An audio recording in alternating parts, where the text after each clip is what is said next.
Unraveling one of Scripture's most mysterious questions. Throughout history, few biblical mysteries have sparked as much debate and curiosity as the presence of giants before and after Noah's flood. If God's judgment was meant to cleanse the earth of corruption, including the mysterious Nephilim giants mentioned in Genesis, why do we find references to giants reappearing in later biblical accounts? This question has puzzled scholars, theologians, and curious readers for millennia. The original giants. Who were the Nephilim? To understand why giants returned after the flood, we must first examine their origins. The book of Genesis provides our first glimpse into these mysterious beings. There were giants in the earth in those days, and also after that, when the sons of God came in unto the daughters of men, and they bare children to them, the same became mighty men which were of old, men of renown. Genesis 6:4. This passage raises immediate questions. Who were these sons of God? The Hebrew term used here is B'nai Elohim, which appears elsewhere in the Old Testament referring to divine beings or angels. The traditional interpretation suggests these were fallen angels who descended to earth and took human wives, producing hybrid offspring known as Nephilim. The word Nephilim itself comes from the Hebrew root naphal, meaning to fall. Some scholars translate this as fallen ones, while others prefer those who cause others to fall. Either interpretation suggests beings that were fundamentally different from ordinary humans. These giants weren't merely tall people. Ancient texts describe them as possessing extraordinary strength, knowledge, and abilities that far exceeded normal human capacity. They were the mighty men of old, men of renown, legendary figures whose exploits became the stuff of ancient mythology. The flood, divine reset or incomplete solution? The biblical account makes clear that the flood was God's response to widespread corruption on earth. Genesis 6:5-7 explains the divine reasoning. And God saw that the wickedness of man was great in the earth, and that every imagination of the thoughts of his heart was only evil continually.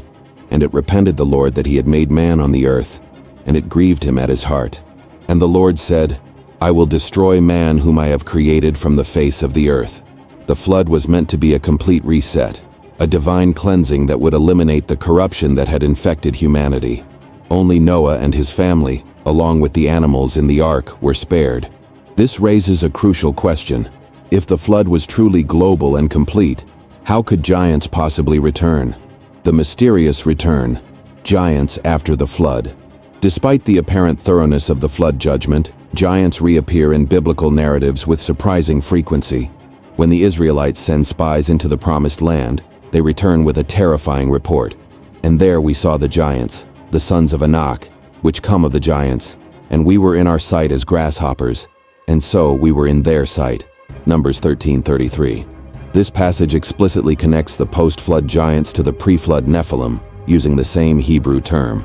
The spies weren't just describing tall people. They were encountering beings so formidable that seasoned warriors felt like insects in comparison. Throughout Israel's conquest of Canaan, they repeatedly encountered giant clans. The Anakim, described as the greatest of the giants.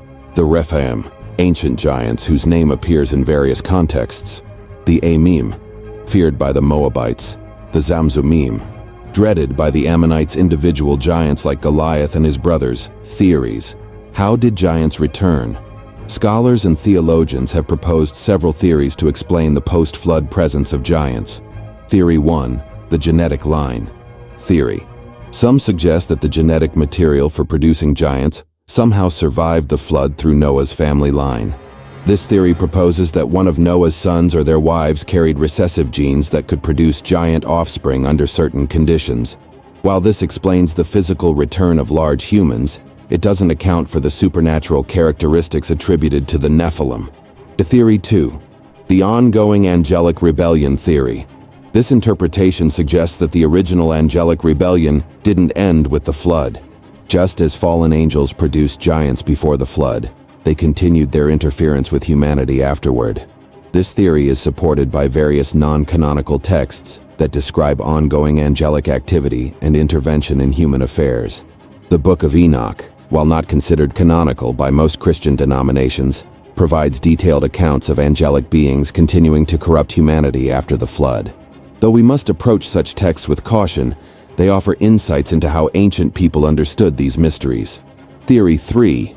The incomplete flood theory. A minority of scholars suggest that the flood, while devastating, may not have been absolutely global in the modern sense we understand it. They argue that all the world in biblical language often referred to the known world of the time. If small pockets of giants survived in distant lands, they could have eventually migrated back into the Middle Eastern region, where biblical events unfold. Theory 4. The spiritual interpretation theory.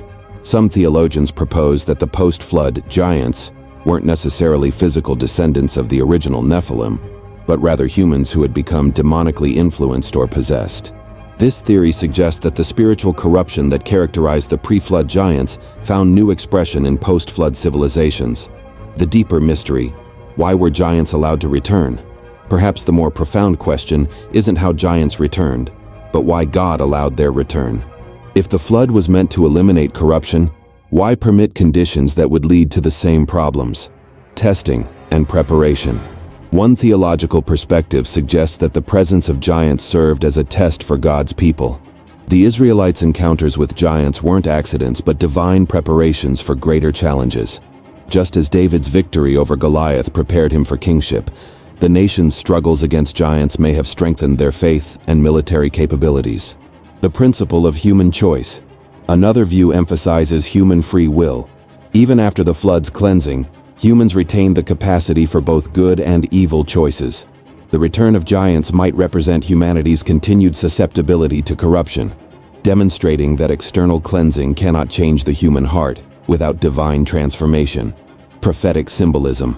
Some interpreters see the giants as symbolic representations of the ongoing spiritual battle between good and evil.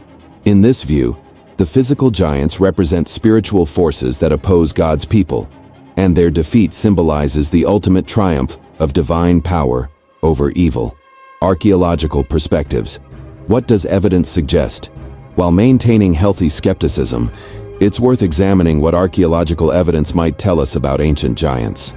Around the world, researchers have discovered unusually large skeletal remains that don't fit standard human proportions, ancient structures requiring tremendous strength to construct consistent legends across diverse cultures describing giant beings, artifacts suggesting the existence of people with extraordinary physical capabilities. However, it's important to note that many claimed discoveries of giant remains have been debunked as hoaxes or misidentifications. The scientific community remains divided on whether any authentic evidence for biblical giants exists. Ancient texts and cultural memory beyond the Bible. Numerous ancient civilizations preserved stories of giants. Greek mythology speaks of the Titans and Gigantes. Norse legends describe the Jotnar, giants. Hindu texts mention the Daityas and Rakshasas. Mesopotamian epics feature giant heroes like Gilgamesh. This widespread cultural memory suggests that ancient peoples across different regions encountered or remembered encounters with beings of extraordinary size and power. Whether these represent historical memories or mythological developments remains debated. Theological implications. What giants teach us?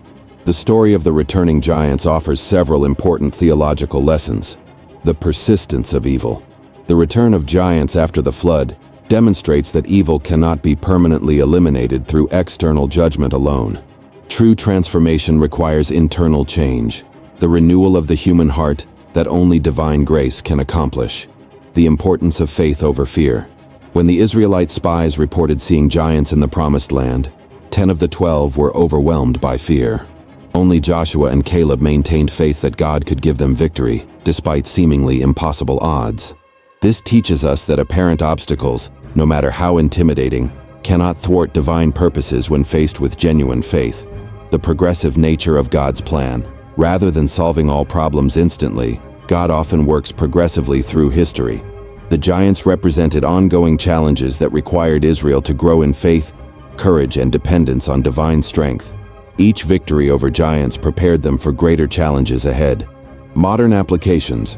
Giants we face today. While we may not encounter literal giants today, the principles revealed through Israel's giant fighting experiences remain relevant. Personal giants. Each person faces personal giants, overwhelming challenges, fears, or obstacles that seem too large to overcome. The biblical accounts encourage us to face these challenges with faith, rather than retreat in fear. Societal giants, communities and nations face collective giants, problems so large and complex that human wisdom seems inadequate. The giant narratives remind us that no challenge is too great for divine intervention and human courage working together. Spiritual giants. The ultimate giants we face are spiritual, the forces of evil, temptation, and corruption that oppose human flourishing. Just as Israel's physical victories over giants had spiritual significance, our spiritual victories today have lasting importance. The ultimate solution: divine intervention. Throughout the biblical accounts of giants, one theme remains constant. Victory comes not through human strength alone, but through divine empowerment. David defeated Goliath not because he was physically superior, but because he trusted in God's power. The Israelites conquered the land of giants not through superior military might, but through divine assistance. This principle points to the ultimate solution for the giant problem, both ancient and modern. Just as the flood provided only temporary cleansing, human efforts alone cannot permanently solve the problems that giants represent. Only divine transformation of the human heart can address the root causes of corruption and evil. Conclusion. The mystery continues. The question of why giants returned after the flood may never be fully answered this side of eternity. Like many biblical mysteries, it invites us into deeper reflection about the nature of good and evil, human responsibility, and divine sovereignty. What we can say with confidence is that the story of the returning giants serves multiple purposes in the biblical narrative. It demonstrates the ongoing nature of the spiritual battle between good and evil. It provides opportunities for God's people to grow in faith and courage. It reveals that external solutions cannot solve internal spiritual problems. It points to the need for divine transformation, rather than merely divine judgment. Perhaps the most important lesson is that no giant, whether physical, personal, or spiritual, is too large for God to handle. The same divine power that enabled ancient heroes to defeat literal giants is available to help us overcome the giants we face today. The mystery of the returning giants ultimately points us beyond the immediate question to deeper truths about faith, courage, and the ongoing work of divine grace in human history. While we may not have all the answers, we can face our own giants with the same confidence that enabled David to declare, "The Lord that delivered me out of the paw of the lion and out of the paw of the bear, he will deliver me out of the hand of this Philistine." In the end, the story of the giants, both their mysterious return and their eventual defeat, reminds us that no challenge is permanent, no enemy is undefeatable, and no giant can stand against the power of faith combined with divine grace. The Bible may hide certain details about how giants returned, but it clearly reveals how they can be overcome.